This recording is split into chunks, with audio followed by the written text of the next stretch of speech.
L'invité d'ici.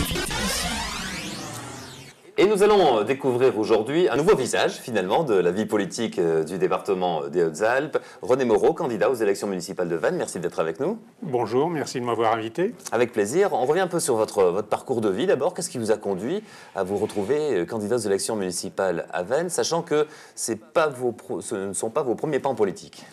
Non, ce ne sont pas mes premiers pas en politique municipale. Je n'ai pas fait de politique au sens où pourraient l'entendre certaines personnes.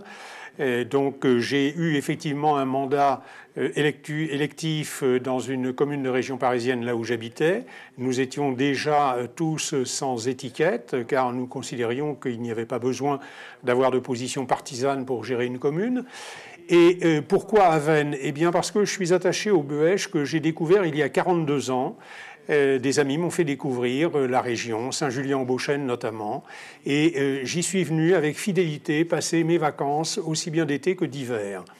En 2000, nous avons décidé, alors que je projetais d'arrêter mon activité dans les quelques années qui suivaient, en 2000, nous avons choisi de nous installer à Veynes parce qu'effectivement, on avait découvert qu'il y avait même un climat plus intéressant que dans d'autres endroits. Il y a véritablement à Veynes un microclimat. Il y avait à Veynes une animation des commerçants, bien sûr tout ce qui était nécessaire en matière de santé. Quand on avance en âge, il faut y penser. La liaison ferroviaire avec Paris. Et je m'aperçois aujourd'hui que tout ça est en train de, non pas disparaître, mais d'être en fort déclin, notamment au niveau des commerces. Veynes subit un déclin incroyable. Et le problème, effectivement, des liaisons ferroviaires s'invite dans l'actualité. Et donc, avec un certain nombre de personnes, nous avons décidé de relever véritablement un défi. D'ailleurs, dans un des derniers bouquins qu'a écrit Louis Massot sur les commerces de Veynes, le conseiller général, il avait terminé son livre en disant « Il y a un véritable défi à relever pour Veynes ». Eh bien, nous avons décidé, moi et mes colistiers, de relever ce défi. Un petit mot sur votre parcours professionnel. Parcours professionnel, j'ai été cadre dirigeant dans un grand groupe métallurgique, la sidérurgie même, pour ne pas la citer. J'ai été dans ce groupe pendant 25 ans et puis, toujours dans la métallurgie, j'ai été chef d'entreprise, ce que l'on appelle couramment à son compte, mais oui, chef d'entreprise pendant une quinzaine d'années et j'ai arrêté toutes mes activités en 2004. Fort des expériences que j'ai pu avoir, j'ai choisi d'intégrer une association nationale qui s'occupe ou qui encadre les personnes qui veulent se lancer dans l'entreprise, se lancer dans le commerce.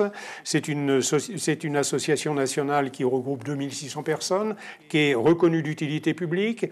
Et dans le département des Hautes-Alpes, j'interviens sur le Gap-en-Sey, j'interviens même également sur le 04, notamment sur Sisteron, qui n'est pas très loin de Veynes. Et là, nous aidons, nous accompagnons des créateurs d'entreprises, des repreneurs d'entreprises, de manière à ce qu'ils ne commettent pas des erreurs de jeunesse, je dirais, dans leur action. J'ai tout de même une certaine expérience dans ce domaine, expérience réussie d'ailleurs, donc je peux apporter tout un tas de conseils et j'ai voulu apporter ces conseils. Nous intervenons également dans les établissements scolaires, notamment par exemple au lycée Poutrin et dans d'autres établissements pour aider les jeunes à se préparer à l'emploi. Donc nous faisons des ateliers pour les aider à préparer des entretiens d'embauche, à faire des lettres de motivation, à leur expliquer ce qu'est l'entreprise, de manière à leur donner toutes leurs chances, car je sais bien que le monde du travail aujourd'hui, le marché de l'emploi est fort difficile. Alors revenons à ce clocher de Veynes, à cette belle commune, à votre engagement, et puis finalement à ce défi aussi, il faut bien l'appeler ainsi, parce que jusque-là, Veynes, alors pour nous observateurs, on fait souvent dans les raccourcis, hein, vous pouvez d'ailleurs légitimement nous le reprocher, mais pour Veynes c'est classé, c'est une ville PS, elle est à gauche, elle est rose, on n'en parle plus, les élections sont jouées d'avance, et c'est pas du tout, j'imagine, votre raisonnement. Mais non, c'est pas mon raisonnement du tout. D'abord, bon, c'est vrai qu'on a coutume de dire que c'est une ville de gauche, c'est une ville pauvre. Ai-je même entendu lundi sur vos antennes? Et il n'y a pas de fatalité à cela. Il n'y a pas de fatalité. Moi, je ne reproche pas que ce soit une liste de gauche. D'ailleurs, une ville de gauche. D'ailleurs, la liste que je conduis est une liste qui se veut sans étiquette, mais sur laquelle il y a des gens de gauche, des gens de droite, des gens qui n'ont pas d'appartenance politique, mais tout le monde est animé par un même désir, sortir Vennes du déclin dans lequel il est. Donc voilà, vous savez, je vais reprendre un des ancêtres de Vennes, Adrien Ruel. Quand Adrien Ruel a décidé au XIXe siècle... C'est celui qui a fait passer le train par Vennes, d'ailleurs. C'est celui qui a fait passer le train par Vennes, c'est celui qui finalement, à cette époque-là, a conduit Vennes sur un essor remarquable pour l'époque. Pourquoi? Parce que Vennes était une zone d'agriculteurs, il y avait donc des agriculteurs, il y avait des artisans, il y avait des ouvriers agricoles, et Adrien Ruel a choisi, a décidé, a eu l'opportunité de faire passer toutes les lignes par Vennes pour faire cette étoile de Vennes. Eh bien, la SNCF n'a pas recruté les cheminots parmi les ouvriers agricoles du territoire. Les cheminots sont venus de l'extérieur. Ça a été un apport de population. Pour l'époque, le cheminot, qu'il soit roulant ou qu'il soit sédentaire, avait un revenu bien plus important que l'ouvrier agricole. Donc, de par cette décision, il a contribué à l'essor. Et je me dis qu'aujourd'hui, je suis désolé, il n'a pas eu beaucoup d'héritiers pour l'essor de Vennes. Alors, la municipalité sortante vous paraît faible sur ce point économique, hein, sur la vitalité de Vennes, c'est ça? Absolument. Absolument. Sur plusieurs points d'ailleurs. Prenons d'abord la richesse d'une ville, c'est aussi son développement démographique. Sur les 6 années qui viennent de s'écouler, le bilan est apparu dans la presse au début de l'année 2014. Vennes a gagné 23 habitants. Vous vous rendez compte, 23 habitants. Le département a eu un accroissement de démographie de 12%. Toutes les communes de la communauté de communes ou du canton ont eu un accroissement. Cela va de 12, 17... même beaucoup plus pour la Roche-des-Arnaud. Mais la Roche-des-Arnaud était un cas particulier, comme m'a dit le maire lorsque je l'ai rencontré. On est parti de pas grand-chose, donc j'accorde. Mais que Vennes n'ait pas profité de cet apport démographique, c'est bien la raison qu'il y a un problème d'image. Il y a un problème d'image. Vennes est considérée comme une ville effectivement rouge, pauvre, en déclin, et en plus, des terrains n'ont pas été libérés pour accueillir une classe moyenne. Or, cette classe moyenne, elle est nécessaire. Que lorsque j'ai été Pardon, M. Moreau, il faut qu'elle ait du travail, cette classe moyenne. C'est aussi l'autre enjeu. C'est bien entendu, mais c'est un des volets que nous allons mener.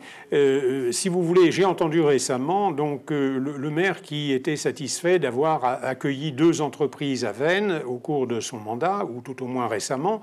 Mais je dirais 2 entreprises, combien d'emplois? Combien d'emplois? Et la dernière entreprise qui est arrivée, c'est parce que véritablement elle bouchait un trou sur la zone du Boutaric, où là il y avait eu une opération qui avait capoté. Bon, elle n'est pas en cause, la municipalité, sur cette opération qui a capoté, mais enfin, on n'a jamais que bouché un trou.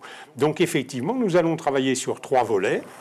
La démographie, la présence d'activités industrielles et également l'emploi, qui ira de pair. Donc ce sont ces 3 éléments-là qu'il faut absolument développer de pair, et je dois dire que le bilan des 13 années qui viennent de se passer n'est pas très réjouissant. C'est une des raisons pour laquelle, entre ma décision de m'installer à Vennes que j'ai pris en 2000 et 2013 où j'ai pris cette décision, c'est vrai que dans les 13 années, je suis navré, il n'y a eu que du déclin. Merci René Moreau, bonne campagne. Vous allez découvrir les joies du porte-à-porte. Ah bon, non, vous avez déjà connu dans votre je l'ai déjà connu, oui, je l'ai déjà connu. Donc alors certains détestent, pour d'autres c'est un plaisir. Vous choisissez...